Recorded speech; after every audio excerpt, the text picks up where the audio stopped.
आज चर्चा में हमारे साथ जुड़े हैं कुछ खास मेहमान। पेट्रोलियम सचिव R S. Pande, energy expert Narendra Taneja और जीएसटी एक्सपर्ट कपिल मित्तल। इन खास मेहमानों से चर्चा करेंगे और समझने की कोशिश करेंगे कि ये जो 5 साल जीएसटी के रहे वो किस तरह के रहे। तो सबसे पहले कपिल मित्तल साहब, आपके पास आऊंगा मैं और समझने की कोशिश करेंगे कि जीएसटी के जो पूरे 5 साल हैं, इसे लेकर जो लक्ष्य रखे गए थे वन नेशन वन टैक्स का, वो कितना पूरा हुआ और कितना अधूरा हुआ, और जो लक्ष्य हैं वो हम कितने हासिल कर पाए। देखिए, मैं ये कहना चाहूँगा कि गवर्नमेंट ने जो जीएसटी इम्प्लीमेंट किया था और आज अगर हम 5 साल बाद देखें तो गवर्नमेंट कहीं न कहीं अपने टारगेट में सफल हो पाई है। जो भी एक व्यवसायी को, जो एक बिजनेसमैन को रिक्वायरमेंट थी जीएसटी की, वो गवर्नमेंट लेकर आई। हाँ, शुरुआत के पहले 2 या 3 सालों में अगर हम देखेंगे तो बहुत दिक्कतें थी।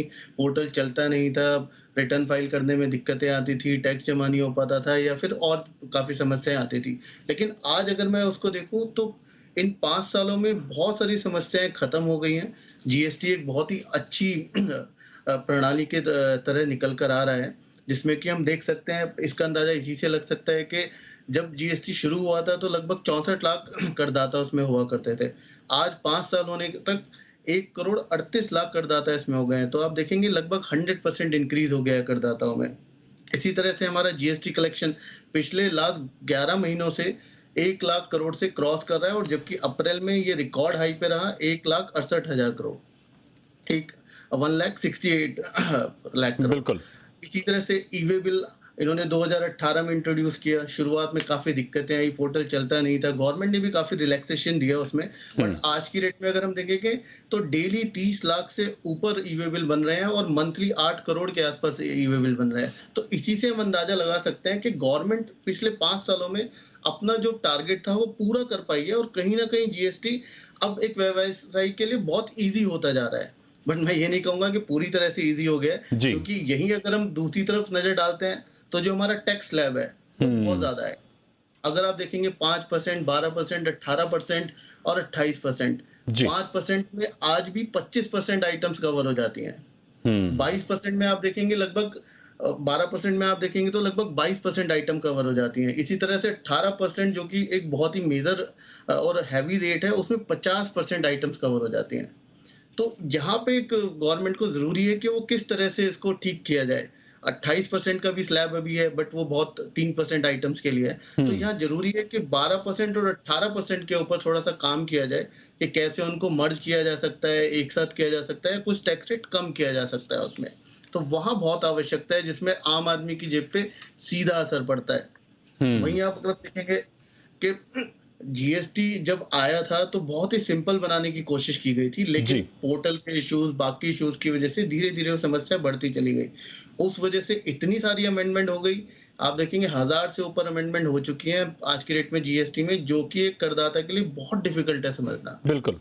इतने सारे notification, circular, press release, orders वगैरह आए जा रहे हैं, जिसका कोई अंत नहीं दिख रहा। बहुत सारी ऐसी समस्याएं हैं जहाँ पे अगर हम आज देखें कि अगर आपका कोई असेसमेंट ऑर्डर हो जाता है जिसके अगेंस्ट आप अपील करना चाहें तो अपील कर सकते हैं।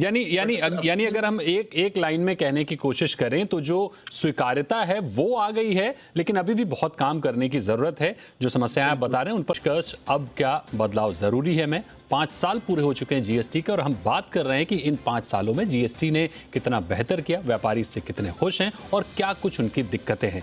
मेरा अगला सवाल मित्तल साहब आपसे होगा कि फाइलिंग में छोटी सी गलती व्यापारियों पर भारी पड़ती है। व्यापारियों का कहना है कि हेल्प डेस्क जो है उससे भी उनको खास मदद नहीं मिलती है और इधर उधर भटकना पड़ता है। इसको कैसे बेहतर किया जा सकता है, क्योंकि आपने अभी जब अपना पहला वक्तव्य बताया तो उसमें तमाम तरह की जो प्रॉब्लम थी उनका आपने जिक्र किया।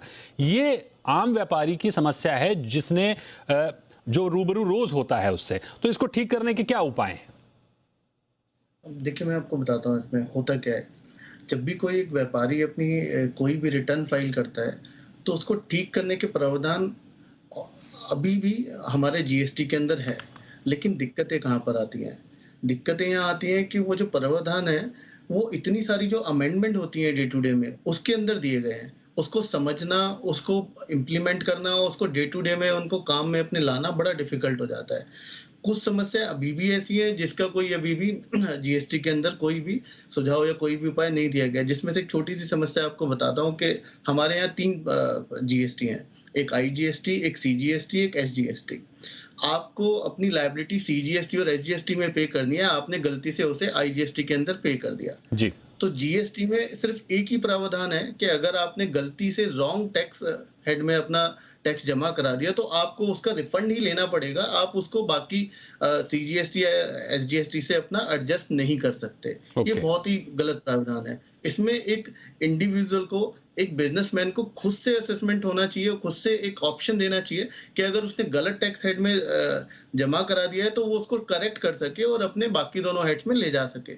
इसी तरह से कई बार क्या होता है कि जब आप अपनी रिटर्न फाइल कर रहे हैं, आपको नहीं पता होता, आपने एक इनवॉइस रेज करा किसी अपने कस्टमर को और वो इनवॉइस आपने अपने जीएसटी पोर्टल पे दिखा दिया जी। उसको ठीक करने का जो समय दिया गया है वो फाइनेंशियल ईयर, वित्तीय वर्ष के खत्म होने के 6 महीने के अंदर दिया गया है। लेकिन कई बार क्या होता है कि वो गुड्स अप्रूव होते होते, वो इनवॉइस वहां पे जाते जाते माल की सारी चीजें पता लगते लगते 6 महीने से ऊपर समय निकल जाता है। ठीक। वहां पे अगर आपके सेल इनवॉइस पे कोई भी डिडक्शन होता है तो उसका बेनिफिट आप जीएसटी में नहीं ले पाते हैं। तो इस टाइप की कुछ बहुत सारी समस्याएं हैं जिसपे गवर्नमेंट को काम करना पड़ेगा। इसमें एक सबसे अच्छा तरीका क्या हो सकता है कि जैसे अभी हम देखते हैं कि हमारी जो क्वार्टरली जीएसटी रिटर्न है उसको जो लिमिट है वो 1,50,00,000 की है कि आपकी टर्नओवर, आपकी सालाना जो सेल है वो 1,50,00,000 तक है तो आप क्वार्टरली रिटर्न कर सकते हैं। बिल्कुल। मेरा मानना है कि इसको बढ़ा के 5 करोड़ कर देना चाहिए। इससे होगा क्या कि अभी जो हमारे लगभग 80 से 85% करदाता उस 1.5 करोड़ में जो कवर होते हैं वो बढ़ के लगभग 95% के आसपास पहुंच जाएंगे। बिल्कुल। और प्लस छोटे छोटे व्यवसायी को बहुत बेनिफिट मिलेगा, उन्हें मंथली रिटर्न से निजात मिलेगी। मतलब समय ज्यादा मिल जाएगा, थोड़ा सा ड्यूरेशन बढ़ जाएगा, उनका काम करना थोड़ा सा कई। तो इसी के साथ आज के इस शो में हमारा जो प्रयास था वो ये था कि जीएसटी के 5 साल पूरे होने के बाद जीएसटी ने आपके जीवन में क्या कुछ बेहतर किया है और किस चीज को लेकर आपको समस्याएं हैं। हालांकि कई व्यापारियों से हमारे तमाम सहयोगियों ने बात की तो ओवरऑल जो निकल कर आ रहा है कि नो डाउट जीएसटी ने जिस तरह से तमाम सारे टैक्स को कंप्रेस करके एक जीएसटी लेकर आई सरकार, उसने फायदा दिया है। बिल्कुल कंफ्यूजन बहुत दूर हुई है, लेकिन अभी भी कुछ दुविधाएं हैं, कुछ मुश्किलें हैं जिनका हमने शो में जिक्र किया, उनको दूर करने की जरूरत है। जाहिर सी बात है अगर वो समस्याएं दूर होती हैं तो जीएसटी एक बेहतर tax, one nation one tax की जो अवधारणा है उसको पूरा कर। बहुत बहुत शुक्रिया कपिल मित्तल साहब हमारे शो में जुड़ने के लिए और अपनी अहम राय देने के लिए।